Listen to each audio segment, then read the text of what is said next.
तो अभी तक हम लोगों ने बेसिक साइंस इंजीनियरिंग में यूनिट की थ्योरी देख ली। अब हम लोगों को ये देखना है कि यूनिट के हमारे क्वेश्चन कैसे सॉल्व हो रहे और कैसे कैसे क्वेश्चन यूनिट से पूछे जाते हैं, है ना। तो लगभग मैंने 65 क्वेश्चन के आसपास लिए हैं यूनिट वाले चैप्टर से और अच्छे क्वेश्चन लिए हैं 65। तो पहला क्वेश्चन देखिए क्या बोला जा रहा है कि चुंबकीय फ्लक्स की एसआई यूनिट क्या है। अब जैसे कि इन्होंने बोला चुंबकीय फ्लक्स की एसआई यूनिट क्या है, तो आपके सामने कुछ मात्रा लिखे, बड़ा कंफ्यूज करते। जैसे कि पास्कल, सर पास्कल जो है ये किसकी यूनिट है, कहना पास्कल सर प्रेशर की यूनिट होती है ना। हेनरी सर ये प्रेरकत्व की यूनिट होती है जिसको आप इंडक्टेंस भी कहते हो, क्या बोलते हो, इंडक्टेंस। अच्छा सर वेबर की बात करते हैं तो वेबर बिल्कुल यही तो है तुम्हारा चुंबकीय फ्लक्स, सर यही तो चुंबकीय फ्लक्स है, इसलिए ऑप्शन नंबर किसके साथ जाएगा, ऑप्शन नंबर बी के साथ जाएगा चुंबकीय फ्लक्स। अगर फैराडे की बात करते हैं तो फैराडे नहीं होता, एक्चुअली में फैराड होता है ना। तो फैराड अगर बात करते हैं तो ये धारिता की यूनिट हो जाती है, यानी धारिता कैपेसिटेंस की यूनिट हमारी क्या हो जाएगी, फैराड। ओके, तो ऑप्शन नंबर बी के साथ जाएगा। नेक्स्ट क्वेश्चन देखिए, अपवर्तनांक का बताइए मात्रक क्या है, रिफ्रैक्टिव इंडेक्स की यूनिट बताइए क्या है। तो आप ऐसा कह सकते हो, देखो सर रिफ्रैक्टिव इंडेक्स म्यू का, अगर मैं फॉर्मूले की बात करता हूं कि बताइए म्यू का फॉर्मूला क्या होता है, तो कहना ऊपर होती है स्पीड ऑफ मतलब लाइट की स्पीड इन मीडियम, है ना। तो लाइट की स्पीड इन मीडियम उल्टा हो गया, म्यू बराबर फॉर्मूला होता है c upon v, c upon v, यानी लाइट की स्पीड इन वैक्यूम और डिवाइड बाई होता है लाइट की स्पीड इन मीडियम। बताओ अगर हम लोग म्यू बराबर सी बाई वी के साथ चलेंगे, T by C by V क्या होता है, तो आप सीधा सीधा कहना कि देखो सर ऊपर भी वेलोसिटी है नीचे भी वेलोसिटी है और इनकी कोई यूनिट नहीं होती है, इसलिए रिफ्रैक्टिव इंडेक्स की कोई यूनिट नहीं होती, ऑप्शन नंबर सी। अब रही बात डायोप्टर और रही बात मीटर की पावर -1, तो कहना डायोप्टर जो है वो किसी लेंस की पावर की यूनिट होती है, किसी लेंस की पावर की यूनिट पूछी जाए तो आपको डायोप्टर होता नहीं है कि नहीं, तो ऑप्शन नंबर सी के साथ जाएगा। नेक्स्ट क्वेश्चन देखिए, रेडियोधर्मिता की एसआई इकाई क्या है ना। तो बच्चा रदरफोर्ड हो गया, क्यूरी हो गया, फैराडे हो गया। अब इन्होंने बोला है कि बताइए रेडियोधर्मिता यानी रेडियो एक्टिविटी की एसआई यूनिट क्या है, तो कहना रेडियो धर्मिता की एसआई यूनिट होती है क्यूरी। ओके, तो सही आंसर किसके साथ जाएगा, क्यूरी के साथ जाएगा। नेक्स्ट क्वेश्चन की ओर देखिए, दाब का एसआई मात्रक बताइए क्या है। तो अगर दाब का एसआई मात्रक की बात की जा रही है कि बताइए प्रेशर का एसआई यूनिट क्या होती है, तो आप कहना सर प्रेशर है ना, तो प्रेशर का मतलब होता है पास्कल, प्रेशर का मतलब होता है फोर्स अपॉन एरिया, और आपको पता है कि फोर्स अपॉन एरिया क्या होता है, sir force upon area Newton पर मीटर स्क्वायर होता है, सर यही तो मेरा पास्कल है, ऑप्शन नंबर बी, है ना। नेक्स्ट क्वेश्चन देखिए, 1 वाट किसके बराबर होता है, सवाल में लिखा है बताइए 1 वाट किसके बराबर होता है। तो पहले आप समझो कि वाट होता क्या है। अगर मैं पूछूं कि भाई वाट का मतलब क्या होता है, तो कहना सर वाट का मतलब पावर का मतलब होता है ऊपर एनर्जी नीचे पर सेकेंड, जूल पर सेकेंड, सर जूल पर सेकेंड को ही वाट कहते हैं। तो जो वाट है ना वो हमारा जूल पर सेकेंड होगा, यानी 1 वाट बराबर 1 जूल पर सेकेंड, यानी ऑप्शन नंबर डी के साथ। देखो 1 पास्कल प्रति सेकेंड ऐसा कुछ होता ही नहीं है, मैं ऐसे ही बताऊं 1 मीटर पर सेकेंड ये तो स्पीड हो जाती है। भार का ऐसा ही मात्रक बताइए क्या, तो वेट, अगर मैं वेट की बात करता हूं सर वेट का मतलब होता है W बराबर mg, और अगर मैंने पूछा कि बताइए वेट की एसआई यूनिट क्या है, तो आप सीधे सीधे बोलिए न्यूटन। तो वेट की एसआई यूनिट बच्चा न्यूटन होती है। और याद रखना जो सर वेट होता, अब यहां थोड़ा इन्होंने देखो मास लिखा हुआ है, आप इसको सही कर लेना, यहां पर इंग्लिश में क्या लिखा होना चाहिए था, इंग्लिश में लिखा होना चाहिए था वेट, है ना। तो भार का एसआई मात्रक आपका कह सकते हो कि न्यूटन होता है, ऑप्शन नंबर सी के साथ। नेक्स्ट क्वेश्चन देखिए, पावर का ऐसा यूनिट क्या है, तो बस इन्होंने सीधा सीधा पावर पूछी है, और जब भी कभी इलेक्ट्रिसिटी में पावर की बात की जाती है तो वोल्टेज इंटू करंट होता है, V इंटू आई होता है। अच्छा V इंटू आई होने की वजह से ही पावर की जो एसआई यूनिट होती है वो कितनी होती है सर, जूल के साथ जाएगी, ऑप्शन नंबर सी के साथ जाएगी। बताइए जूल प्रति कूलाम किसकी यूनिट होती है, आंसर दीजिए।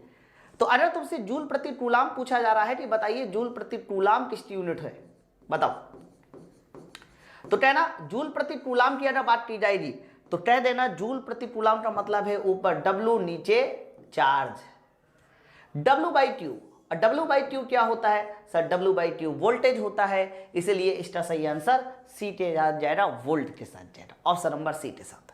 नेक्स्ट क्वेश्चन देखिए, ठडोली पिंडों के बीच बहुत लंबी दूरी की माप की इकाई क्या होती है? सर ठडोली पिंड है, ठडोली पिंड मतलब जो अंतरिक्ष में है, तो बहुत लंबी दूरी के लिए मीटर, मील, किलोमीटर और प्रकाश वर्ष इनमें से क्या यूज करते हो? तो कहना बहुत लंबी दूरी के लिए हम लोग प्रकाश वर्ष का इस्तेमाल करते हैं। वैसे मैं आपको बता दूं, इसकी डिटेल मैं आपको वीडियो में दे चुका हूं, यानी थ्योरी में दे चुका हूं, इसलिए हम लोग बहुत ज़्यादा कह सकते हो कि आराम आराम से नहीं सॉल्व कर रहे हैं, थोड़ा स्पीड में सॉल्व कर रहे हैं। और आपको पता है कि अगर 1 लाइट ईयर की बात की जाती है कि 1 लाइट ईयर में क्या होता है, तो कहना 9.46 इंटू 10⁻15 मीटर। सर ये 1 लाइट ईयर में होता है 9.46 इंटू 10⁻15 मीटर। आगे देखिए, थ्रस्ट की बताइए ऐसा यूनिट क्या है? इन्होंने बोला है थ्रस्ट, बताइए थ्रस्ट की ऐसा यूनिट क्या है?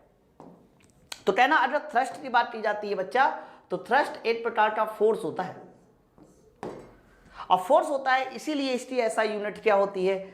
Option number D, Newton. Thrust का मतलब होता है आपने जैसे फोर्स लगाया तो उसके अपोजिट डायरेक्शन में जो रिएक्शन फोर्स है, बस वो थ्रस्ट है। और अगर थ्रस्ट फोर्स है तो उसका मतलब ऐसा यूनिट न्यूटन। निम्न में से कौन सी विद्युत ऊर्जा की वाणिज्यिक इकाई है? आपको बताना है इनमें से कौन विद्युत ऊर्जा की वाणिज्यिक इकाई है। तो आप मुझे बताइए, अगर वाणिज्यिक इकाई की बात की जा रही है यानी नंबर ऑफ यूनिट की बात की जा रही है, यही तो होता है। तो विद्युत ऊर्जा की वाणिज्यिक इकाई जिसको आप नंबर ऑफ यूनिट कहते हो सर, वो होता है किलोवाट आवर। क्या होता है? किलोवाट आवर होता है, किलोवाट आवर होता है। इसीलिए इसका सही आंसर किसके साथ जाएगा? ऑप्शन नंबर सी के साथ जाएगा, किलोवाट आवर के साथ जाएगा। ठीक है, चलो नेक्स्ट क्वेश्चन देखिए। निम्नलिखित में कौन ऊष्मीय ऊर्जा की इकाई नहीं है? इनमें से बोला जा रहा है इनमें से कौन ऊष्मीय ऊर्जा की इकाई नहीं है? तो कहना कैलोरी होती है, जूल होती है, वाट सेकेंड होती है, किलोवाट। बच्चा सिर्फ किलोवाट ये ऊर्जा की इकाई नहीं होती है। सिर्फ किलोवाट किसकी इकाई होती है? कहना सिर्फ किलोवाट हमारी पावर की इकाई होती है। ऑप्शन नंबर ए के साथ जाना चाहिए। नेक्स्ट क्वेश्चन देखिए, जूल प्रति कूलाम किसके समान होता है ना? तो ये तो आसान सवाल है ना यार। जूल प्रति कूलाम के बारे में बोला जा रहा है कि बताइए जूल प्रति कूलाम किसके बराबर होगा? तो आप सीधा सीधा कहिए, जूल प्रति कूलाम का मतलब है जूल का मतलब क्यू नहीं डब्लू, और कूलाम का मतलब है क्यू, W/Q। बताइए W/Q क्या है? सर W/Q हमारा वोल्ट होता है। ऑप्शन नंबर डी के साथ जाएगा, है ना। चलो आगे देखिए, विकृति का बताइए आयामी सूत्र क्या है? मतलब इन्होंने स्ट्रेन का आयामी सूत्र पूछा है। तो मेरे दोस्त, अगर मैं स्ट्रेन की बात करता हूं तो स्ट्रेन का मतलब होता है change in length divide by length. मतलब ऊपर भी लंबाई है, नीचे भी लंबाई है, जिसकी वजह से स्ट्रेन का जो डायमेंशन लेस फॉर्मूला बनेगा वो m⁻0, l⁻0, t⁻0, कोई यूनिट नहीं होती। स्ट्रेन हैज नो यूनिट, इसलिए ऑप्शन नंबर ए के साथ। नेक्स्ट क्वेश्चन देखिए, भौतिक में कितने प्रकार की इकाइयां मौजूद है? बताइए। अब यहां से क्वेश्चन थोड़े अच्छे हैं, इसलिए हम लोग आराम से अब चलेंगे। भौतिक में बताइए कितने प्रकार की इकाइयां मौजूद है? तो कहना बच्चा भौतिक में 3 तरह की इकाइयां होती है। फिजिक्स में 8 MTS, 8 CGS, और 8 तुम्हारा होता है क्या सर? 8 होता है FPS। देख लो, तो फिजिक्स में ध्यान रखना 3 तरह की यूनिट पाई जाती है, MTS, CGS और FPS। तो 3 तरह की यूनिट होती है, MTS, CGS और FPS। नेक्स्ट क्वेश्चन की ओर बढ़िए, आगे बताइए क्या है? निम्नलिखित में कौन सा भौतिक मात्रा नहीं है? इनमें से बताइए कौन भौतिक मात्रा नहीं है?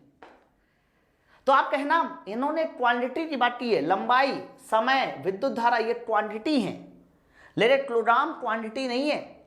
किलोग्राम क्वांटिटी नहीं है, किलोग्राम जो है वो भौतिक यूनिट है। दोनों में अंतर होता है।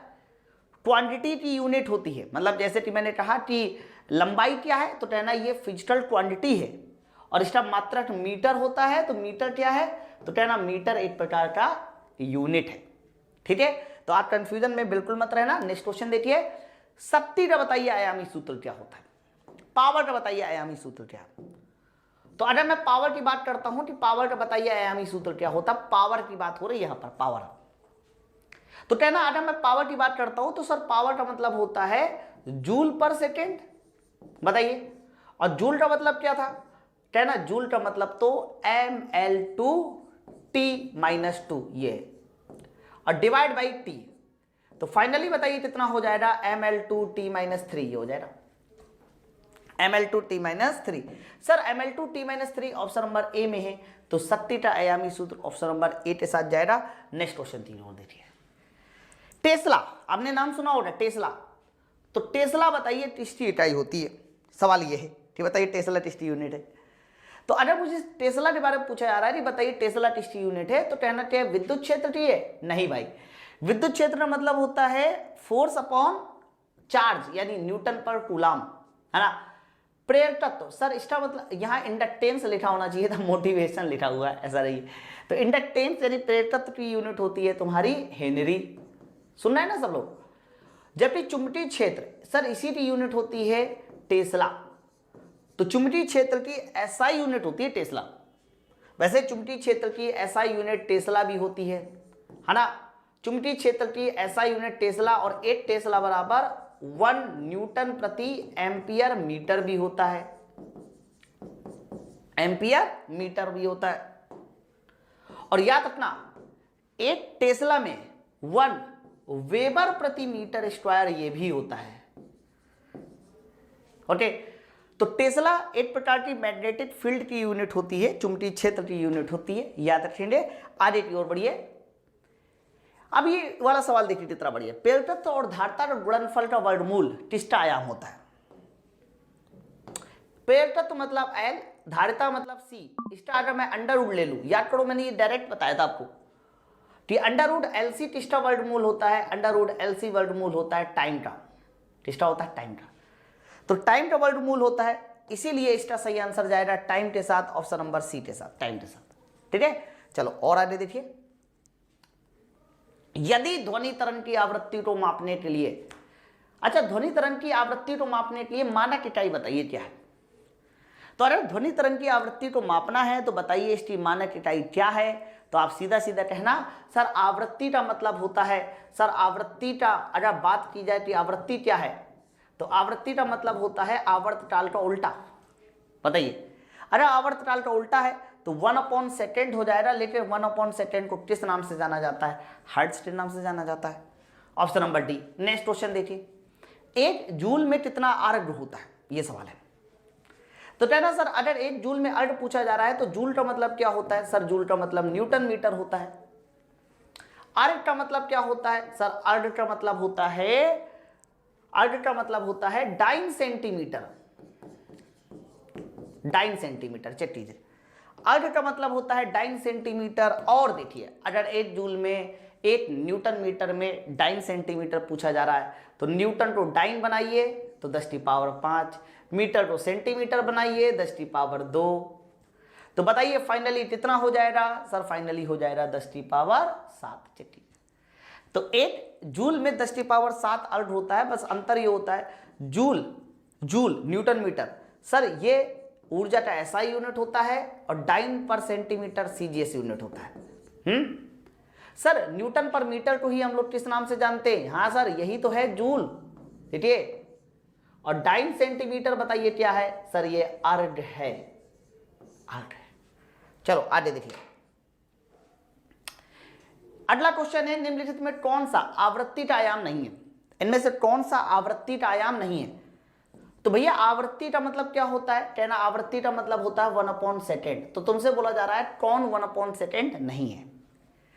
तो अब इसके लिए आपको याद होना चाहिए अंडर रूट LC कॉमा जो है CR कॉमा एक और मैंने बताया होगा LR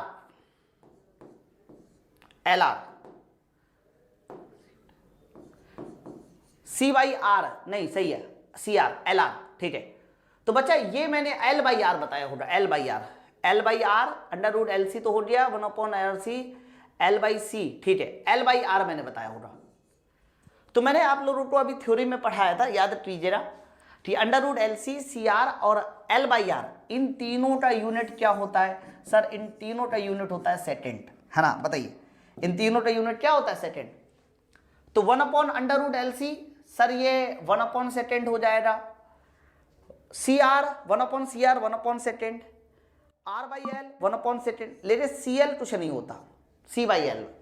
आप खुद देखो ना कि अगर अंडर रूट LC सेकेंड है तो 1/अंडर रूट LC 1/सेकंड। तो जब एल सी हो गया तो सी बाई एल कुछ नहीं होगा, है ना। तो सी बाई एल जो है वो एक ऐसा यूनिट होगा जो कह सकते हो आवृत्ति का नहीं है। नेक्स्ट क्वेश्चन देखिए, निम्नलिखित में कौन सा घनत्व का आयामी सूत्र है?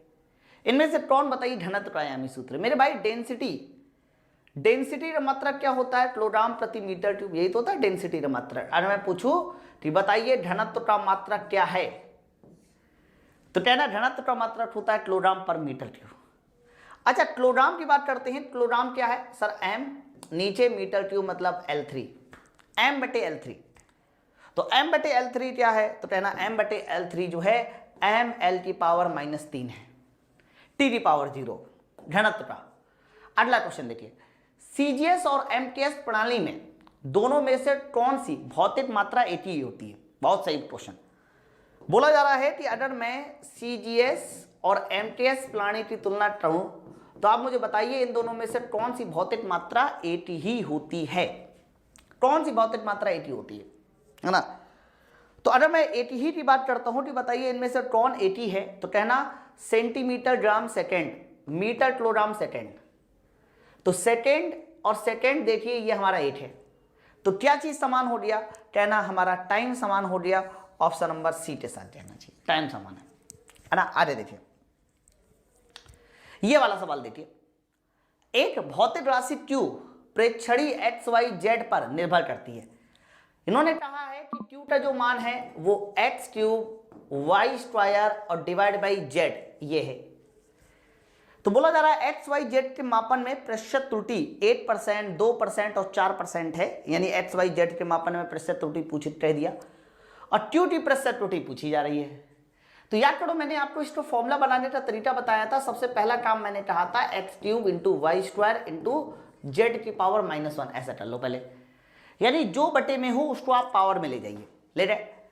फिर मैंने आपको कहा था कि परसेंटेज ऑफ Q पहले लिखिए, जो पावर में है उसे आगे लाके परसेंटेज ऑफ x कीजिए, पावर में है उसे परसेंटेज ऑफ y कीजिए, -1 परसेंटेज ऑफ z कीजिए, पावर को आगे लाके, है ना। तो आप मुझे बताइए अगर मैं इसको फाइनली सॉल्व करके दिखाऊं कि बताइए ये सॉल्व करने से कितना आंसर आ रहा है। तो परसेंटेज ऑफ x की बात करते हैं तो ये 8, 2 और 4 है क्रमशः। तो परसेंटेज ऑफ x 8 है, इसलिए 3 गुणे 8 प्लस 2 गुणे कितना है 2, और ये है सर 4। बस जल्दी से फटाफट इसको सॉल्व करके देखते हैं। तो 3 तुम्हारा ये आ गया, 2 दूनी 4 -4, 4 से 4 कैंसिल। तो देख लीजिए Q के मान में जो त्रुटि होनी चाहिए वो 3% की होनी चाहिए, इसलिए ऑप्शन नंबर बी के साथ जाएगा। समझे ना। आगे देखिए नेक्स्ट क्वेश्चन,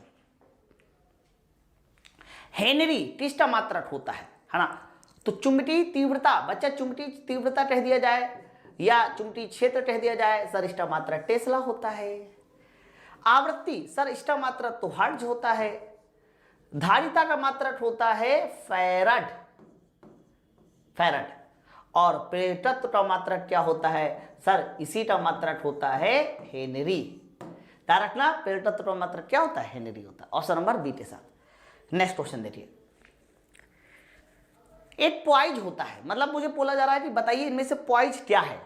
क्वेश्चन ये है कि बताइए पॉइज क्या है। तो आपको ये बात पता होना चाहिए कि देखो सर पॉइज जो है वो CGS मात्रक होता है। जैसे कि आपको पता है श्यानता की बात करते हैं, विस्कोसिटी की बात करते हैं, तो विस्कोसिटी का एक यूनिट होता है SI, एक होता है CGS। तो बच्चा विस्कोसिटी की जो SI यूनिट होती है सर वो होती है पास्कल सेकेंड, और CGS यूनिट होती है डाइन सेकेंड पर सेंटीमीटर स्क्वायर, और डाइन सेकेंड पर सेंटीमीटर स्क्वायर को ही हम लोग एक नाम से जानते हैं, वो नाम क्या है? पॉइज। ठीक है, वो नाम क्या है? पॉइज। तो अगर वो नाम पॉइज है तो आपको इन्होंने बोला है कि एक पॉइज किसके बराबर होता है। अच्छा, इसका संबंध पूछा रहा है, तो एक पॉइज जो होता है, अब मैं पहले बताता हूं, एक पास्कल सेकेंड में जब पूछा जाता है, एक पास्कल सेकेंड में सर वो 10 पॉइज होता है, 10 पॉइज। लेकिन अगर एक पॉइज में पूछा जाए तो 1/10 ये 0.1 पास्कल सेकेंड होता है, देख लो। ठीक है, तो इसका सही आंसर जाएगा 0.1। और हाँ, कुछ लोग सोच रहे होंगे कि ये पास्कल सेकेंड तो है नहीं है, तो बच्चा न्यूटन सेकेंड पर मीटर स्क्वायर को, newton metre square into second को हम लोग पास्कल सेकेंड भी कह सकते हैं, है ना भाई, यही वाला मान तो पास्कल सेकेंड है। तो इसका आंसर जाएगा कि हमारा अगर एक पॉइंट में पूछा जा रहा है तो 0.1। आगे देखिए, निम्नलिखित युग्मों में से किस यूनिटी राशियां विमाएं समान है, इनमें से बताइए कौन सी यूनिटी विमाएं समान है। इन्होंने समान युग्म वाली विमा पूछी है, मतलब समान विमा वाली युग्म पूछा है। तो कहना टार और शक्ति, नहीं सर विमा समान नहीं है। टार का मतलब होता है जूल, शक्ति का मतलब जूल पर सेकेंड। घनत्व और अपेक्षित घनत्व समान नहीं है। घनत्व मतलब किलोग्राम पर मीटर क्यूब, अपेक्षित घनत्व मतलब हाँ टो यूनिट नहीं। संवेग आवेग, यस ये समान है। चाहे संवेग हो चाहे आवेग हो, दोनों का जो यूनिट होता है, दोनों का जो मात्रक होता है वो न्यूटन सेकेंड होता है।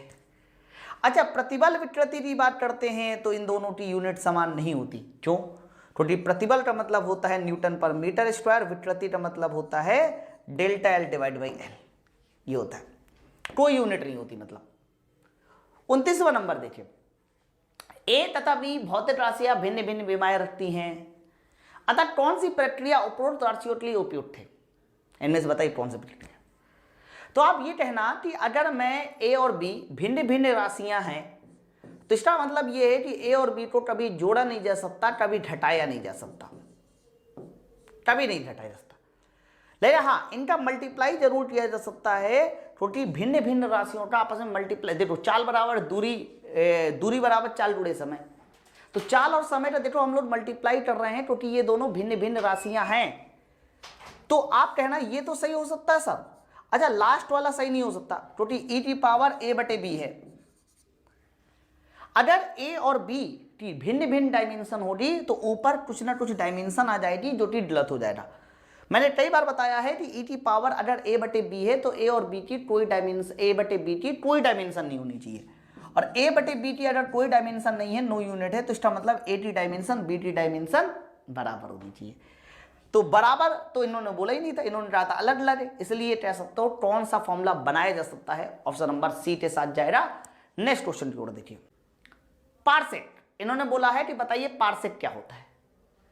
तो कहना पार्सेक सर देखो दूरी का मात्रक होता है, ये बात सबको पता है, और आपको पता है कि जब भी कभी हम लोग बात पार्सेक की करते हैं कि पार्सेक दूरी का कैसा मात्रक होता है, तो कह देना दूरी का सबसे लार्जेस्ट यूनिट होती है,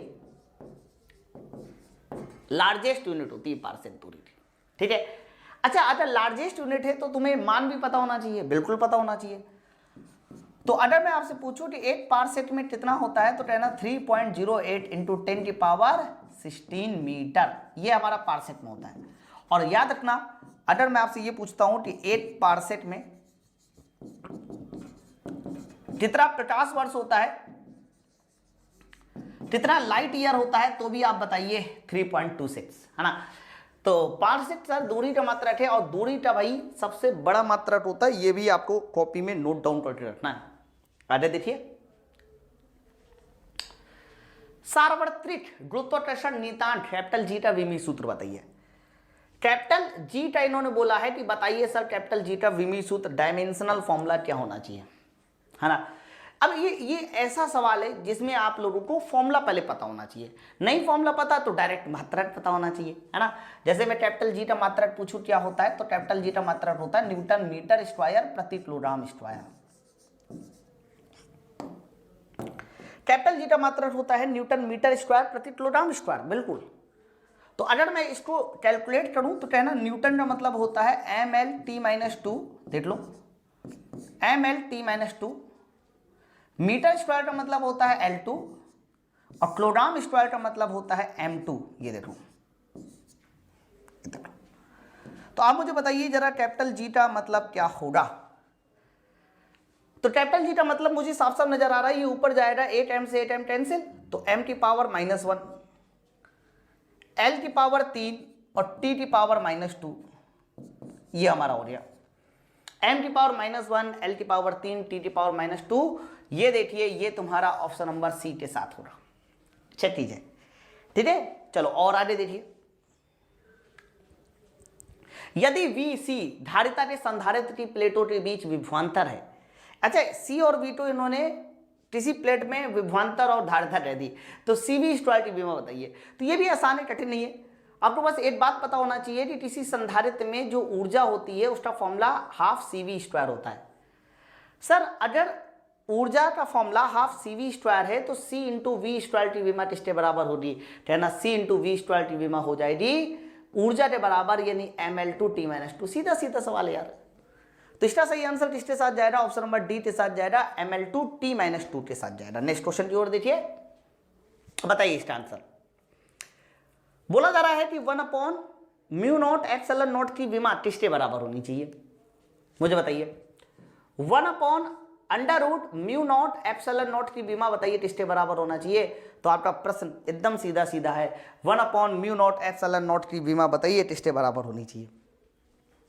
तो आप कहना 1/μ0 एप्सिलॉन नॉट की अगर विमा की बात करते हैं, डायमेंशन की बात करते हैं कि बताइए डायमेंशन किसके बराबर होना चाहिए, तो आप सीधा सीधा बोलिए कि सर ये तो आपने सीधा सीधा वेग के बारे में कहा था, वेलोसिटी के बारे में कहा था।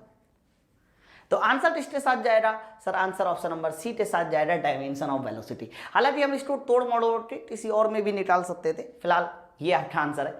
निम्नलिखित में कौन से युग्म की विमाएं समान नहीं है, इनमें से कौन सी युग्म की विमाएं समान नहीं है, ये क्वेश्चन है, आंसर दीजिए। तो कहना देखो सर संवेग और आवेग की तो देखो समान होती हैं, कोणीय संवेग और आवृत्ति नहीं सर ये समान नहीं है। कोणीय संवेग का मतलब होता है जूल सेकेंड और आवृत्ति का मतलब क्या होता है, सर आवृत्ति का मतलब होता है सिर्फ 1/सेकेंड, दोनों समान नहीं है सर। एंगुलर मोमेंटम और कह सकते हो कोणीय संवेग और आवृत्ति समान नहीं है। अच्छा दाब और प्रत्यास्था गुणांक क्या है, सर ये समान है, बिल्कुल समान है। प्लांट नितान और कोणीय संवेग, हाँ ये समान है। कोणीय संवेग हो या फिर प्लांट्स कांस्टेंट हो, इसकी कह सकते हो यूनिट समान होती है। क्यों समान होती है, इसलिए समान होती है क्योंकि ये दोनों का जो मात्रा है वो जूल सेकेंड आता है कि नहीं। चलिए नेक्स्ट क्वेश्चन की ओर देखिए, 35 नंबर देखिए क्या। तो बच्चा 35 नंबर में बोला जा रहा है कि समीकरण P बराबर लिखा हुआ है a-t² डिवाइड बाई bx। समीकरण P बराबर लिखा हुआ है a-t² डिवाइड बाई bx और बोला जा रहा है a/b की विमा बताइए। निकाल पाओगे, कुछ नहीं करना यार, पहले डिवाइड करा दो जल्दी से इसको। तो डिवाइड कराएंगे a/bx माइनस का t² divide by x, t² divide by x ये हो। अब आप मुझे बताइए अगर मैं इसको पूरा कैलकुलेट करूं कि भाई ये कैसे क्या होने वाला है, तो बहुत ध्यान से सुनना कैसे के साथ जो मैं बता रहा हूं। a/bx माइनस का t²/x, ध्यान सुनना। तो मैं ये कह सकता हूं कि a/b की जो विमा होगी वो p के बराबर होगी, ये कह सकते हैं। बताओ a/b की विमा p के बराबर होगी। तो आप मुझे बताइए a डिवाइड बाई bx इसकी विमा किसके बराबर होगी, सर इसकी विमा p के बराबर होगी, ऐसा बोला सकता है। a डिवाइड बाई b की विमा किसके बराबर होगी, p इंटू x के बराबर होगी। बताइए a/b की विमा किसके बराबर होगी, कहना a/b की विमा p इंटू x के बराबर होगी बच्चा। अच्छा p का मतलब क्या है, सर p का मतलब है न्यूटन पर मीटर स्क्वायर। बताओ p का मतलब क्या है, न्यूटन पर metre square into x, x मतलब मीटर। बताइए तो मेरे दोस्त अगर मैं इसको कैंसिल आउट कर दूं तो न्यूटन पर मीटर आया। अच्छा न्यूटन पर मीटर आया तो क्या कर सकते हैं हम लोग, ml, भाई न्यूटन का मतलब होता है ml/t-2 और नीचे पर मीटर मतलब l, तो ये l से l भी कैंसिल आउट हो जाएगा तो mt⁻⁻2 आ जाएगा। बताइए तो एकदम आसान सा सवाल था, कोई हेडेक वाली बात नहीं है। mt⁻⁻2 ये इस प्रश्न का सही उत्तर है। That means option number C के साथ आंसर जाएगा, सर ऑप्शन नंबर सी के साथ आंसर। ठीक है चलो अब आगे देखिए, नेक्स्ट क्वेश्चन देखिए। भौतिक राशि के युग्म जो विमाएं समान रखते हैं, भौतिक राशि के युग्म जो विमाएं समान रखते हैं, इस बात का क्वेश्चन है ना, कि बताइए इनमें से वो कौन सा युग्म है जो समान विमाएं रखते हैं। मैं देखता हूं प्लांट नितांत और बलाढूर्ण के समान विमाएं रखते हैं, नहीं सर। देखो बलाढूर्ण का मतलब होता है न्यूटन मीटर, बलाढूर्ण की विमा होती है सर न्यूटन मीटर, ये देखो। अब प्लांट नितान की विमा बताइए क्या होती है, सर प्लांट नितान की विमा होती है जूल सेकेंड, ये हो गया जूल सेकेंड, है ना, समान नहीं है। लेकिन मैं आपको बता दूं रेनॉल्ड नंबर और घर्षण गुणांक ये दोनों चीजें ऐसी होती हैं जो कि कोई यूनिट नहीं होती। देखो घर्षण गुणांक की तो सबको पता है कोई यूनिट नहीं होती। ये जो रेनॉल्ड नंबर है ये भी एक टर्म होता है रेनॉल्ड नंबर, जिसमें ऊपर होता है इनर्शिया फोर्स और नीचे होता है viscous force. Inertia force divide by viscous force, sir इसकी भी कोई भी मान नहीं हो रही, इसीलिए इसका आंसर भी इसके साथ जाएगा सर, ऑप्शन नंबर ए के साथ जाएगा, है ना। चलो नेक्स्ट क्वेश्चन देखिए, निम्नलिखित में से किस युग्म की विमाएं समान नहीं है, बताओ। इनमें से किस युग्म की विमाएं समान नहीं है, सवाल ये है। तो आप मुझे बताइए इनमें से किसकी समान नहीं। सर दाब और प्रतिबल इन दोनों की तो समान होती है प्लाट नितान कोड़ी संवेग, मैंने कई बार बताया जूल सेकेंड, इनकी भी समान होती है। बल और पृष्ठ तनाव की बात करते हैं तो बल का मतलब न्यूटन होता है, पृष्ठ तनाव का मतलब होता है न्यूटन पर मीटर, सर इनकी समान नहीं है। बस कोण और अपरूपण विकृति सर इनकी भी समान है, क्योंकि एंगल की भी कोई विमा नहीं होती, कोई डायमेंशन नहीं होती, और जितनी भी विकृतियां होती है उसकी भी कोई डायमेंशन नहीं होती।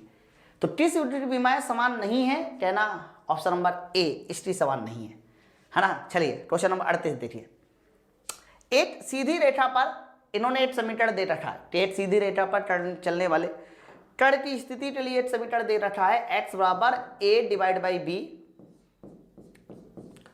और आगे है 1 माइनस ई की पावर माइनस का 80, ये लिखा हुआ। देखो अब आगे देखो क्या बोला जा रहा है कि यदि b स्थिर है, a ग्रेटर देन 0 है, ऐसा बोला जा रहा है। और तुमसे बोला जा रहा है कि बताइए ए क्यूब बटे बी का आयाम क्या होना चाहिए, ए क्यूब बटे बी। ये थोड़ा समझने वाला सवाल है, जल्दीबाजी में हम लोग इसको नहीं सोल्व कर सकते, नहीं तो प्रश्न गलत हो जाएगा। ए क्यूब बटे बी की विमा पूछ रहा है, ठीक है। थोड़ा ध्यान से सुनना जो मैं बता रहा हूं, बहुत ध्यान से देखो। सर ई की पावर है 80, तो आपको पता है कि ए इंटू टी, अगर ये ई की पावर में है तो कन्फर्म 80 कुछ ऐसा होना चाहिए कि इसकी कोई विमा नहीं होनी चाहिए। 80 की सर कोई विमा नहीं होनी चाहिए, कोई विमा नहीं होनी चाहिए। 80 हैज नो यूनिट। अच्छा 80 हैज नो यूनिट, तो ये कैसे पॉसिबल है? टाइम की तो विमा होती है टी, तो ये तब पॉसिबल है जब ए की विमा 1/t के बराबर हो। जब ए की विमा 1/t के बराबर हो, ये तब पॉसिबल है सर, बताओ। तो अगर ए की विमा 1/t, इतना क्लियर है। अब दूसरी बात सुनो, यहां पर e की पावर की कोई विमा नहीं, 1 का कोई मतलब ही नहीं, तो a बटे बी की विमा x के बराबर होगी। बताइए अगर a बटे बी की विमा x के बराबर है तो a बटे बी की विमा x के बराबर हो रही, देख लो। लेकिन मुझे निकालना क्या था सर? मुझे तो निकालना था a क्यूब बटे बी, a क्यूब बटे बी, a क्यूब बटे बी निकालना था। तो एक बात मुझे बताइए, अगर मैं a क्यूब बटे बी निकालता हूं तो मैं ऐसा कह सकता हूं a बटे बी तो पहले इससे अलग कर लो, और आगे लिख लीजिए ए स्क्वायर। देख लो अगर मैं a क्यूब बटे बी को निकालता हूं और a बटे बी तो मैंने अलग कर लिया मेरे भाई, और a बटे बी कितना मैंने माना x, देखो तो ये तुम्हारा x, और a स्क्वायर की विमा 1/t स्क्वायर के बराबर हो रही, देखो है ना। तो आप मुझे बताइए क्या होगा इसका? तो कहना सर अगर मैं इसकी कैलकुलेशन करने चाहूं तो ये x बटे टी स्क्वायर, ऊपर x मतलब मीटर, समय मतलब सेकेंड स्क्वायर, मीटर पर सेकेंड स्क्वायर, और मीटर पर सेकेंड स्क्वायर क्या होता है? कहना मीटर पर सेकेंड स्क्वायर होता है एक्सेलेरेशन, ऑप्शन नंबर डी के साथ। चेक कीजिए, तो काफी बढ़िया सवाल था ये, आप इसको आसान नहीं कह सकते, ये कठिन ठीक ठाक लेवल का सवाल था। आगे बात करते हैं क्वेश्चन नंबर 39 की बात करते हैं। क्या कहता है क्वेश्चन नंबर 39? देखिए एक कण v बराबर, इन्होंने v का एक समीकरण दिखाया। एक तो लिखा है सबसे पहले 80, फिर लिखा b बटे टी, और फिर लिखा है c। देखो तो बोला जा रहा है कि अगर इस तरह का कुछ लिखा है तो a b c की विमा बताइए। निकल आएगा बड़े आराम से। देखो कैसे ये सारे के सारे टर्म आपस में जुड़ रहे हैं। जब भी कभी सारे टर्म आपस में जुड़ते हैं तो उनकी विमाएं आपस में बराबर होती हैं। मतलब डायरेक्ट मैं कह सकता हूं कि जो सी की विमा होगी वो वेलोसिटी के बराबर होगी, और वेलोसिटी की विमा सबको पता होती है एल टी पावर -1। बताओ तो एल टी पावर -1 सी में देखो यही वाला ऑप्शन मुझे नजर आ रहा है, चेक कर लीजिए। इसीलिए डायरेक्ट आंसर हो जाएगा ऑप्शन नंबर सी। मैं और भी निकाल लेता हूं, ऐसा नहीं है। हाँ देखो अगर मैं आपसे पूछूं कि बताइए यहां ए टी, तो ए इंटू टी, ये हो गया। तो सर मुझे बताइए एटीटीबी मा क्या होनी चाहिए, तो कहना एटीटीबी मा वेलोसिटी के बराबर होनी चाहिए, डेट मीन्स एलटी माइनस 1 के बराबर होनी चाहिए। देखिए एलटी माइनस 1 हो गया। टी देखो एटीबी में मुझे चाहिए, टी ऐसे नीचे जाके ऊपर जाएगा वहां, तो कटेगा नहीं, धोटे से काट मत देना, एलटी की पावर -2 बना लेगा वो, एलटी की पावर -2 बना लेगा। तो एटीबी में एलटी की पावर देखो -2 हो रही, 2 मैंने क्रॉस चेक कर लिया है, तो बाकी तीसरा तो भाई अपने आप आ ही जाएगा, है नहीं रे। तो इसका जो सही आंसर जाएगा वो ऑप्शन नंबर सी के साथ जाएगा। नेक्स्ट क्वेश्चन देखिए, क्वेश्चन नंबर 40। यदि समीकरण f बराबर लिखा हुआ है, f बराबर AT plus BT square, f बराबर लिखा हुआ है AT प्लस BT स्क्वायर, बताइए तो किसी वस्तु पर कार्य करता है तो A बटे बी की विमा क्रमशः होगी, A बटे बी की विमा क्रमशः होगी, ये ओके। तो अगर मुझे A बटे बी की विमा निकालनी है कि भाई A बटे बी की विमा क्या होनी चाहिए, तो बड़े आराम से हम कर सकते हैं। देखो F तुम्हारा बल है, तो AT तो आप F के बराबर कर दो, तो मैं कह सकता हूं कि अगर ये AT तुम्हारा F के बराबर आ गया है मेरे दोस्त, तो A की विमा क्या हो जाएगी सर, A की विमा हो जाएगी F डिवाइड बाई T, बताओ A की विमा हो जाएगी F divide by T, very good. Sir F का मतलब क्या है, सर F का मतलब है MLT-2 डिवाइड बाई T। तो जल्दी बताइए, अगर मैं A की बात करता हूं तो A की विमा क्या हो जाएगी सर, A की विमा हो जाएगी MLT-3, चेक कीजिए। अब अगर A की विमा MLT-3 हो गया, तो B की विमा क्या होनी चाहिए, तो कहना कुछ नहीं करना, BT स्क्वायर इस बार बराबर कर दो, और जैसे BT स्क्वायर बराबर करोगे तो MLT-2 बटे T स्क्वायर MLT-4 आ जाएगा। भाई जैसे तुमने बटे T दिया है वैसे बटे T स्क्वायर ऊपर जाएगा, -4 हो जाएगा, है ना। तो आंसर इसका देखो मिल गया ऑप्शन नंबर ए के साथ। तो कई बार ऐसे अगर प्रश्न आते हैं, आप क्या को कैसे लगाना है, कैसे सॉल्व करना है, ये सीख लीजिए। अगला क्वेश्चन देखिए, तो बच्चा अगला क्वेश्चन है प्लांट नियतांक का क्वेश्चन है ना। अब ये प्लांट कांस्टेंट क्या होता है इस बात को सुनो। प्लांट नियतांक की बात करते हैं तो डायरेक्ट आपको बस मात्रा पता होना चाहिए। मान तो भाई पूरी दुनिया को पता है, मैं भी बता देता हूँ, 6.64 इंटू 10⁻34 और आगे हो जाता है तुम्हारा जूल सेकेंड, बताइए होता है। तो अगर मैं आपसे पूछता हूं कि बताइए प्लांट नियतांक की विमीय सूत्र क्या होना चाहिए, क्या होना चाहिए डायमेंशन फॉर्मूला, तो कहना अगर मैं डायमेंशन फॉर्मूले की बात करता हूं इसकी मदद से, तो जूल का मतलब होता है ML2T-2 और सेकेंड का मतलब क्या होता है सर, सेकेंड का मतलब होता है T, तो क्या हो जाएगा ML2T-1 ML2T-1, है कि नहीं। तो ये तुम्हारा प्लांट नियतांक की विमा हो जाएगी ML2T-1। तो आंसर देखिए किसके साथ जाएगा, ML2T-1 ऑप्शन नंबर ए के साथ जाएगा, प्लांट्स कांस्टेंट की विमा ना। ये सब मैंने सिखाया बहुत अच्छे से यार।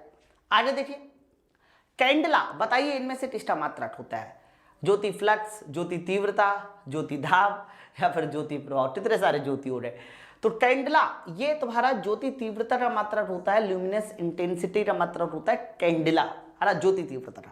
आगे बढ़ते क्वेश्चन नंबर 43 देखिए, भौतिक मात्रा संवेग की इकाई क्या है, बताओ भौतिक मात्रा संवेग की इकाई क्या है, मोमेंटम की इकाई क्या है। तो उन्होंने संवेग की इकाई पूछी है, तो याद करो मैंने संवेग की मोमेंटम की दो तरह की इकाई बताई थी, एक तो न्यूटन सेकेंड बताई थी, और मैंने कहा था इसके अलावा एक और याद रखिए किलोग्राम मीटर पर सेकेंड स्क्वायर, किलोग्राम मीटर पर सेकेंड स्क्वायर, ये है ना। तो आंसर किसके साथ जाएगा, आंसर जाएगा किलोग्राम मीटर पर सेकेंड स्क्वायर के साथ या न्यूटन सेकेंड के साथ, और न्यूटन सेकेंड देखिए ऑप्शन नंबर ए के साथ हो गया, न्यूटन सेकेंड के साथ। नेक्स्ट क्वेश्चन देखिए, बताइए आंसर। न्यूटन मीटर निम्नलिखित में से किस भौतिक राशि की एसआई यूनिट है। अब इन्होंने न्यूटन मीटर पूछा है ना, काफी आसान है बच्चा। अब आप खुद मुझे बताओ, न्यूटन मीटर निम्न से डिस्क्रीट डायमेंशन यूनिट है, त्वरण की हो नहीं सकती, पावर की हो नहीं सकती, बल की हो नहीं सकती, बलारूढ़ की हो जाएगी। भाई बलारूढ़ का मात्रा थी तो न्यूटन मीटर होता है कि नहीं। चलो नेक्स्ट क्वेश्चन देखिए, एक जूल में लगभग कितने कैलोरी होती है। अब इन्होंने एक कैलोरी में नहीं पूछा, इन्होंने एक जूल में पूछा है, ये याद रखना, एक जूल में। तो आप मुझे बताइए, अगर मैं एक जूल की बात करता हूं कि एक, पहले कैलोरी की बात करते हैं, एक कैलोरी का मतलब हो गया 4.2 जूल, ये हो गया। 8 कैलोरी का मतलब हो गया 4.2 जूल, तो 8 जूल का मतलब क्या हो जाएगा सर? 8 जूल का मतलब हो जाएगा 1 डिवाइड बाई 4.2 कैलोरी, ये हो जाएगा। अच्छा 8 जूल में 1 डिवाइड बाई 4.2 कैलोरी है, तो हम क्या कर सकते हैं, इसको 10 डिवाइड बाई 42 कर सकते हैं, है ना। और 10 डिवाइड बाई 42 मतलब 5/31, और 5/31 तो सॉल्व करके देखिए तो 0.24 के आसपास आ जाएगा। तो याद रखना 8 जूल में जब कैलोरी पूछा जाता है ना, तो 0.24 के आसपास आपको बताना है, ये इसका सही आंसर हो जाएगा ऑप्शन नंबर 8 के साथ। थोड़ा उल्टा है लेकिन आप निकाल सकते हो बड़े आराम से, है कि नहीं। चलो क्वेश्चन नंबर अगला देखिए, 46 नंबर। प्रतिरोधकता की एसआई यूनिट क्या होती है? रजिस्टिविटी की एसआई यूनिट बोला जा रहा है। तो कहना अगर ये रेजिस्टेंस होता, प्रतिरोध होता, तो कहना प्रतिरोध के लिए हम लोग ओम का इस्तेमाल करते, लेकिन अगर इन्होंने प्रतिरोधकता बोली है, रजिस्टिविटी बोली है, तो कहना रजिस्टिविटी आर बराबर, देखो फॉर्मूला होता है रो इंटू एल बटे ए। लेकिन अगर रो बराबर पूछू कितना होगा, तो रो बराबर हो जाएगा आर इंटू ए बटे एल। बताइए तो आर का मात्रक क्या होगा? कहना आर का मात्रक ओम हो जाएगा, ए का मात्रक मीटर स्क्वायर हो जाएगा, डिवाइड बाई एल मीटर। तो मीटर से मीटर देखिए कट गया, तो फाइनली बचेगा ओम मीटर। ये देखो ओम मीटर, इसका सही आंसर हो जाएगा ऑप्शन नंबर 8 के साथ जाएगा। प्रतिरोधकता की एसआई यूनिट ओम मीटर होगी। नेक्स्ट क्वेश्चन की ओर देखिए, विकृति ऊर्जा घनत्व का। अच्छा ये एक नया टर्म है, आप लोग क्लियर हो सकता है कि आप लोग ना जानते हो, विकृति ऊर्जा घनत्व, या फिर सिंपली आप इसको ऊर्जा घनत्व भी बोलेंगे ना तब भी काम करेगा। ऊर्जा घनत्व, अगर मैं पूछूं कि क्या होता है ऊर्जा घनत्व, बताइए।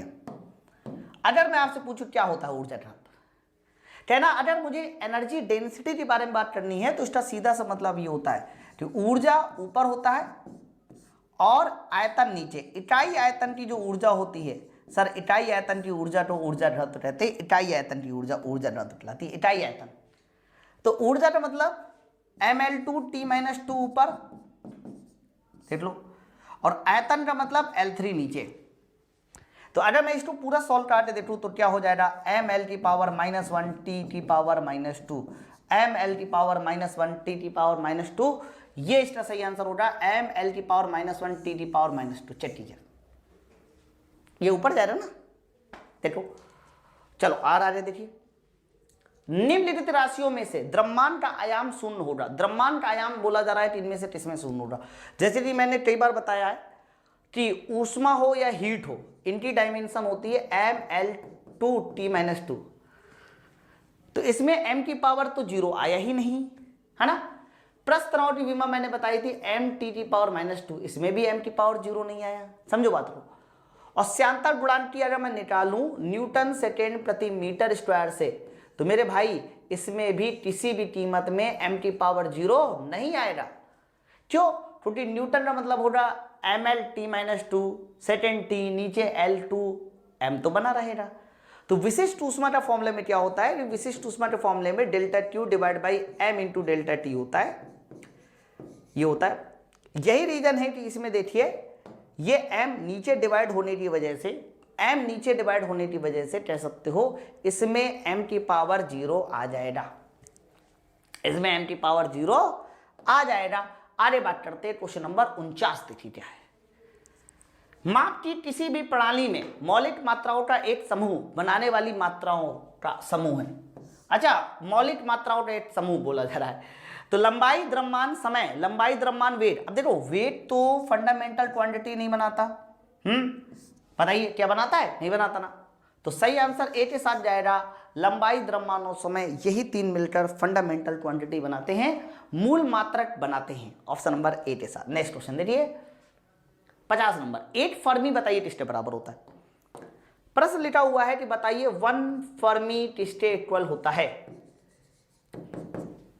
1 फर्मी, तो 1 फर्मी, अब देखो 1 फर्मी मैंने आपको बताया 10⁻⁻15 मीटर होता है।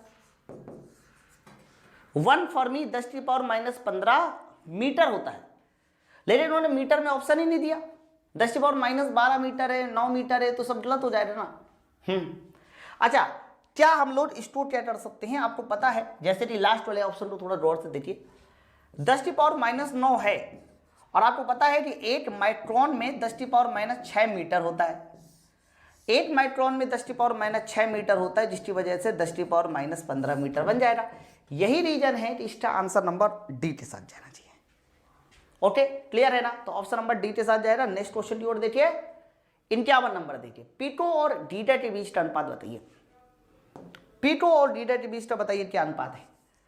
तो इन्होंने पीटो और डीटा पूछा है, एकदम आसान सवाल है। जैसे कि आपको पता है पीटो और डीटा, इनके बीच का रेशियो पूछा है। तो आप मुझे बताइए, अगर मैं पीटो की बात करता हूं, पीटो, तो पीटो का मतलब होता है 10⁻12 मीटर और डीटा का मतलब होता है 10⁻9 मीटर। बताइए, तो 10⁻12 ऊपर और 10⁻9 नीचे, तो -12 -9 ये कितना हो जाएगा सर? 10⁻21।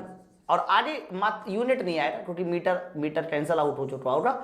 10⁻21 ये इसका सही आंसर हो जाएगा ऑप्शन नंबर बी के साथ। नेक्स्ट क्वेश्चन देखिए, गुप्त ऊष्मा का बताइए विमी सूत्र क्या होता है। लेटेंट हीट का बताइए विमी सूत्र क्या है। आसान सवाल है यार। देखो, अगर तुम्हें लेटेंट हीट क्यू बराबर पूछा जा रहा है तो कहना m × L होगा। सॉरी, लेटेंट हीट की बात करते हैं कि बताइए लेटेंट हीट का विमी सूत्र क्या है। तो आप ऐसा बोलना कि भाई गुप्त ऊष्मा को हम लोग L से शो करते हैं और फॉर्मूला होता है Q/M गुप्त ऊष्मा के लिए। तो Q का मतलब क्या हुआ सर? Q का मतलब हुआ mL2T-2 डिवाइड बाई द्रव्यमान है। M का मतलब क्या है? द्रव्यमान, और द्रव्यमान को M से शो करते हैं। तो फाइनली बताइए कितना आ जाएगा? L2T⁻²। ये हो गया L2T⁻²। ये इसका सही आंसर है। देख लीजिए, ऑप्शन नंबर डी के साथ जाएगा m⁻0 L2T⁻²। अगला देखिए 53 नंबर। नेक्स्ट क्वेश्चन, निम्नलिखित में कौन सी राशि सदिश है? इनमें से बताइए कौन सी राशि सदिश। अभी ये सदिश अदिश वाला सवाल आ गया यार। देखो, चाल, अब यहाँ चाल की इसलिए स्पीड लिख लेना, ट्रेट लिखा हुआ था सर। ये अदिश राशि है, द्रव्यमान अदिश है, तापमान अदिश है, लेकिन जो वेलोसिटी होती है ये कैसी राशि होती है? कहना वेलोसिटी एक सदिश राशि होती है। मैं भी सदिश और अदिश आपको पढ़ाऊंगा तो क्लियर हो जाएगा, सदिश और अदिश।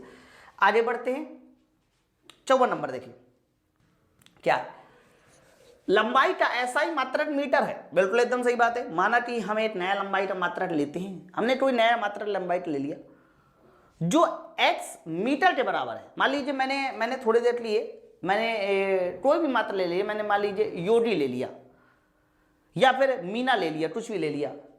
तो मैंने कहा लंबाई का मैंने नया मात्रक ले लिया योडी, और 1 योडी किसके बराबर है सर? 1 योडी x मीटर के बराबर है। मैंने ये माना सवाल के अनुसार।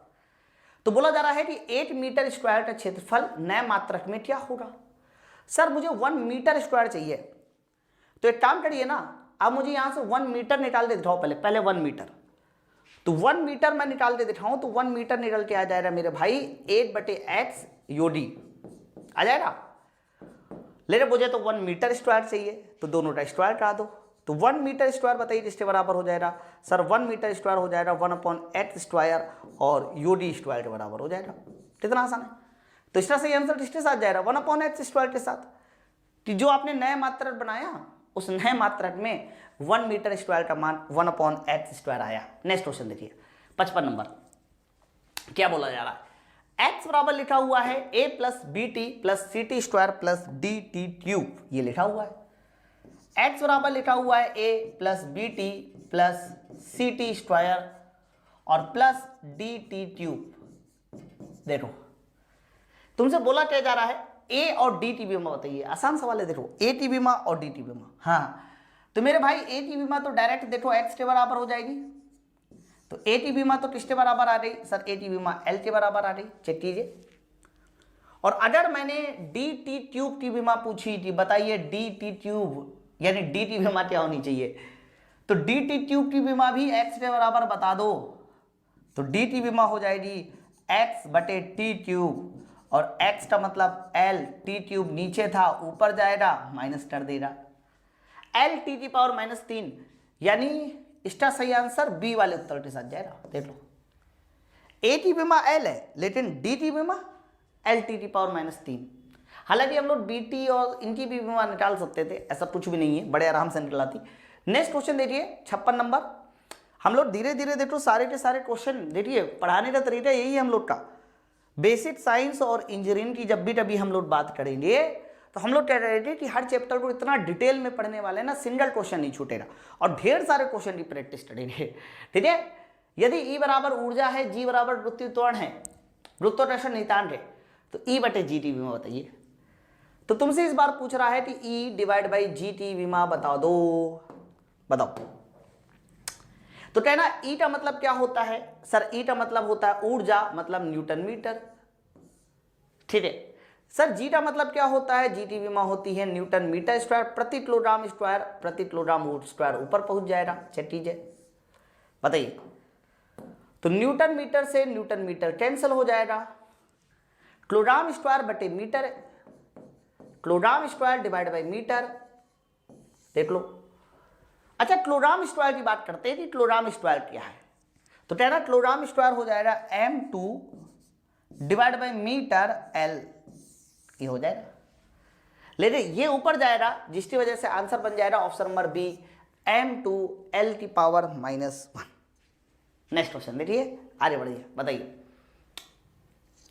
निम्न में से कौन सा कथन सही है? इनमें से बताइए कौन सा कथन सही है, सवाल ये है। तो बोला जा रहा है कि 1 फर्मी 10⁻⁻15 मीटर, 1 एंगस्ट्रॉन इतना, 1 प्रकाश वर्ष इतना। हाँ, अब बता रहा है कौन सा कथन से। देखो, 8 फर्मी में 10⁻⁻15 मीटर होता है, यह बात एकदम सही है। फिर 8 एंगस्ट्रॉन की बात करते हैं कि बताइए 8 एंगस्ट्रॉन में क्या है। तो सर 8 एंगस्ट्रॉन में 10⁻10 मीटर होता है, ये बात एकदम सही है। बट 8 मीटर में क्या होता है? कहना 8 मीटर में 10⁻2 सेंटीमीटर होता है, और 10⁻2 सेंटीमीटर होने की वजह से 10⁻8 सेंटीमीटर भी हो जाएगा ये। सर ये भी एकदम सही है। सर 1 प्रकाश वर्ष में क्या होता है? अगर मैं बात 8 लाइट ईयर की करता हूं कि 1 प्रकाश वर्ष में क्या होता है, तो आप सीधा सीधा कहना सर 1 प्रकाश वर्ष का मतलब होता है 9.46 इंटू 10⁻15 मीटर। लेकिन अगर इसी मीटर को किलोमीटर बनाया जाए तो 10⁻12 लिखोगे। चेक कीजिए। तो ये तीनों के तीनों पॉइंट हमारे एकदम सही आ रहे, ऑप्शन नंबर डी के साथ। ओके, तो बस लिखने का तरीका थोड़ा सा अलग था, बाकी है तीनों पॉइंट सेम एक जैसे। चलिए क्वेश्चन नंबर 58 देखिए, बताइए इसका आंसर बताइए। भौतिक राशि पीटी, भौतिक राशि पीटी, समय पर निर्भरता निम्न समीकरण पी बराबर इतना इतना इतना दिया गया है, बताइए इनमें से कौन सा पॉइंट सही है ना। तो इन्होंने जो इक्वेशन दी है वो दी है पी बराबर पी नॉट, और आगे लिखा है ई की पावर ब्रैकेट में माइनस का अल्फा इंटू टी स्क्वायर। ये तो बोला जा रहा है कि पी टी समय पर निर्भरता दी गई है, और बताइए अगर अल्फा नितांक है तो नितांक अल्फा के बारे में बोला जा रहा है। देखो पी बराबर पी नॉट ई की पावर अल्फा टी स्क्वायर। देखो बहुत सीधी सी बात सुनो, ई की पावर में जो कुछ भी होता है, ई की पावर में जो कुछ भी होता है सर उसकी कोई यूनिट नहीं होती। ई की पावर में जो कुछ भी होता है उसकी सर कोई यूनिट नहीं होती। क्लियर है? तो आप मुझे जल्दी से बताइए, अगर मैं अल्फा की यूनिट पूछूं तो अल्फा की यूनिट 1/t स्क्वायर के बराबर हो जाएगी। सीधी सी बात है यार, अगर अल्फा टी स्क्वायर की कोई यूनिट नहीं है तो अल्फा बराबर टी स्क्वायर, तो टी स्क्वायर नहीं है तो अल्फा की विमा टी की पावर -2 कर दो भाई। 1/t स्क्वायर को टी की पावर -2 तो किया जा सकता है, तो अल्फा की विमा टी की पावर -2 के बराबर हो जाएगी। नेक्स्ट क्वेश्चन देखिए, बताइए इसका आंसर क्या है। एक विमीय रूप से भिन्न 3 भौतिक राशि पी क्यू आर का कौन सा संयोजन अर्थपूर्ण राशि नहीं हो सकता? विमीय रूप से भिन्न 3 भौतिक राशि पी क्यू आर का संयोजन कौन सा एक अर्थपूर्ण नहीं हो सकता, है ना। इन्होंने बोला कौन सा एक अर्थपूर्ण नहीं हो सकता। ध्यान से सुनना एकदम कायदे के साथ, कौन सा अर्थपूर्ण नहीं हो सकता।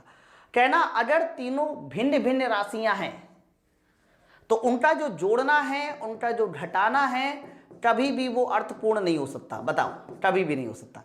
तो आप बताइए, अगर पी क्यू आर अगर अलग अलग भिन्न भिन्न मात्रा है उनके, तो P - Q जहां कहीं भी आया है ये हमेशा गलत होगा।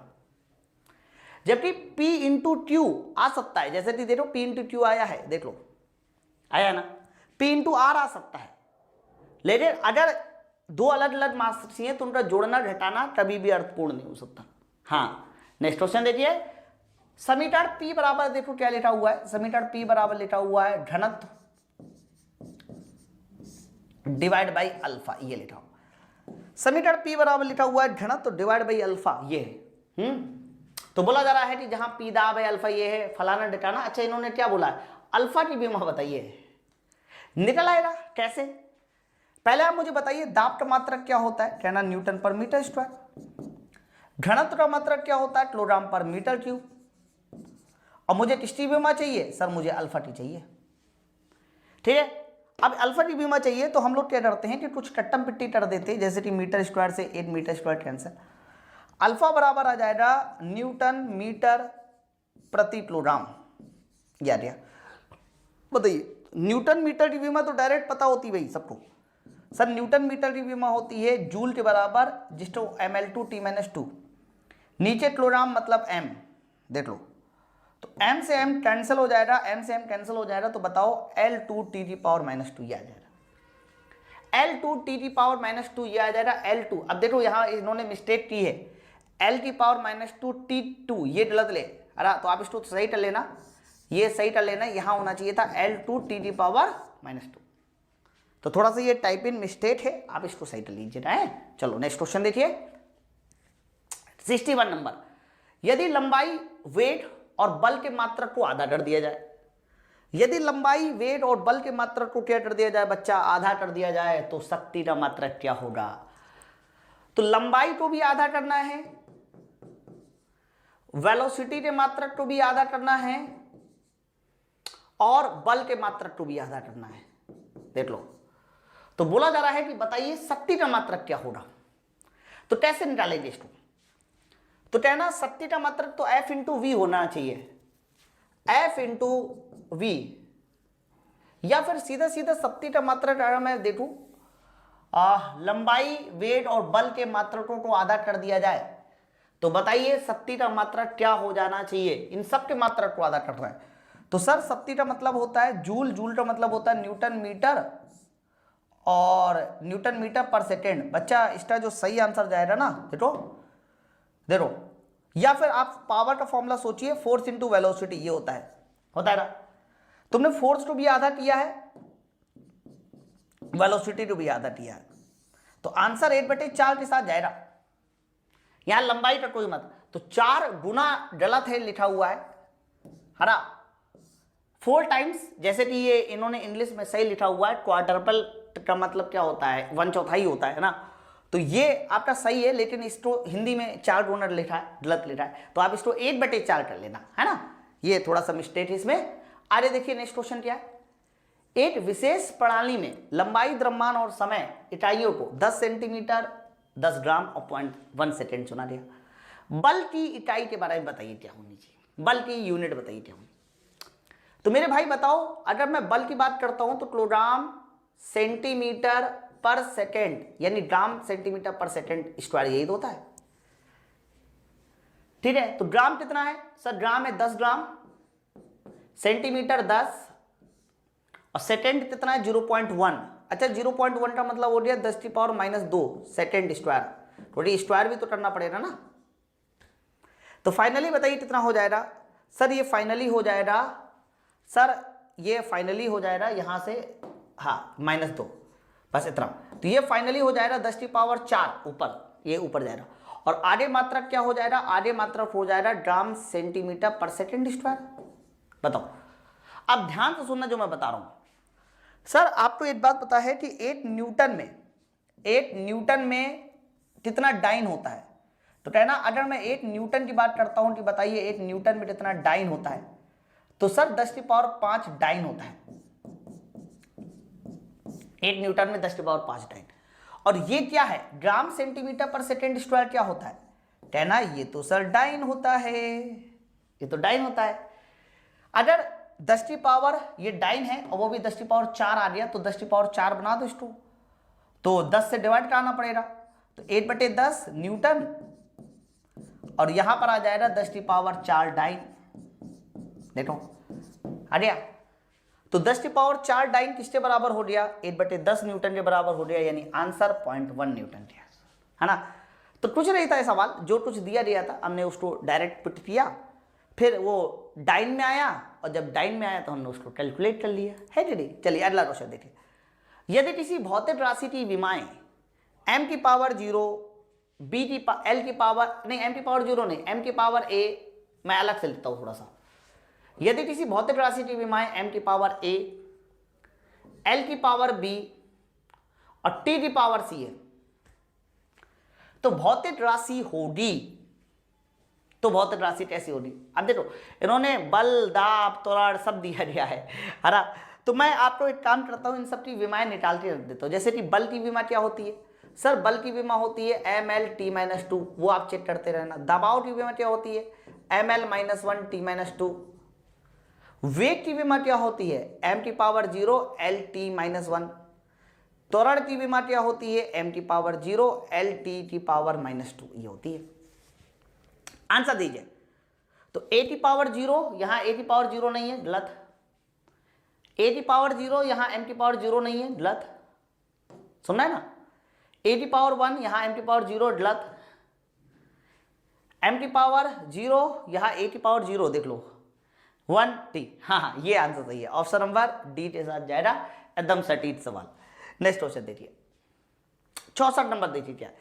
बोला जा रहा है कि विमीय विश्लेषण के अनुसार कौन सा कथन गलत है। बताइए, विमीय विश्लेषण के अनुसार कौन सा कथन गलत है, यानी जो स्टेटमेंट होता है, डायमेंशनल फॉर्मूला का स्टेटमेंट होता है, उसके अनुसार कौन सा कथन गलत है। तो पहला लिखा है गुरुत्वाकर्षण बल प्लस विद्युत बल। हाँ सर, ये तो सही है, दो बल आपस में जुड़ सकते हैं सर, ये बात एकदम सही है। अगला देखिए क्या है, गुरुत्वाकर्षण के कारण त्वरण और विद्युत बल के कारण त्वरण। हाँ, ये भी सही है सर, दोनों आपस में जुड़ सकते हैं। विद्युत क्षेत्र की तीव्रता और विद्युत गुरुत्वाकर्षण क्षेत्र की तीव्रता, बच्चा इनका मल्टीप्लाई तो हो सकता है, योगफल नहीं हो सकता। मैं आपको बताऊं, गुरुत्वीय क्षेत्र की तीव्रता और विद्युत क्षेत्र की तीव्रता दोनों के मात्रक अलग अलग होते हैं।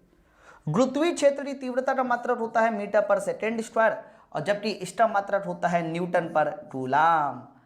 अब दोनों को तुम मल्टीप्लाई तो कर सकते हो, लेकिन कभी भी जोड़ नहीं सकते। तो प्रश्न ये था कि इनमें से कौन सा कथन गलत है। अब हम लोग बढ़ते हैं अगले लास्ट क्वेश्चन में, ये हमारा लास्ट क्वेश्चन हो गया। देखिए सवाल क्या है कि बल F बराबर T इतना है, और इन्होंने एक इक्वेशन दे रखी है। इक्वेशन दे रखी है F बराबर A cos bx और प्लस क्या है C sin dt। प्रश्न क्या है, प्रश्न ये है कि d/b का विमीय सूत्र क्या होना चाहिए, d/b। तो आप मुझे बताओ, पहले आप सबको एक बात बताना चाहिए कि कॉस के अंदर जो कुछ भी होगा, साइन के अंदर जो कुछ भी होगा, उसका कोई विमीय सूत्र नहीं होता, पता है ना। तो मुझे बताइए, अगर मैं x का विमीय सूत्र पूछूं तो 1/b के बराबर होगा, और यहाँ टाइम थीटा या x का ना पूछकर मैं b का पूछूं, b का विमीय सूत्र 1/x के बराबर होगा, और d का विमीय सूत्र 1/t के बराबर होगा। समझो। लेकिन इन्होंने पूछा क्या है सर, इन्होंने पूछा है d/b। d/b, मुझे d/b करना है। तो जैसे डिवाइड बाई करेंगे तो मुझे जो नजर आ रहा है वो x/t नजर आ रहा है। अच्छा, x का मतलब क्या होता है मीटर, और t का मतलब सेकेंड, मीटर पर सेकेंड, और मीटर पर सेकेंड होता है lt की पावर -1। m की पावर 0 तो हो रही होगा, ऑब्वियस सी बात है, लेकिन lt की पावर -1 भी होगा। बात समझ रहा। तो यहां पर यूनिट वाला जो चैप्टर अभी आपका बेसिक साइंस इंजीनियरिंग में चल रहा था, उससे मैंने लगभग 65 क्वेश्चन सोल्व करा दिए, इससे बाहर क्वेश्चन नहीं आएगा। अब आपको करना क्या है कि सारे के सारे क्वेश्चन पढ़ लेना, इसकी असाइनमेंट बगल में मिल जाएगी, उसके बगल में रेटिंग भी होगी, उस रेटिंग पे जाके रेटिंग कीजिएगा। इसके बाद का जो अगला चैप्टर है ना, वो वेक्टर है, हम लोग वेक्टर को पढ़ेंगे इसके बाद, है ना। चलिए, बहुत बहुत थैंक यू वेरी मच।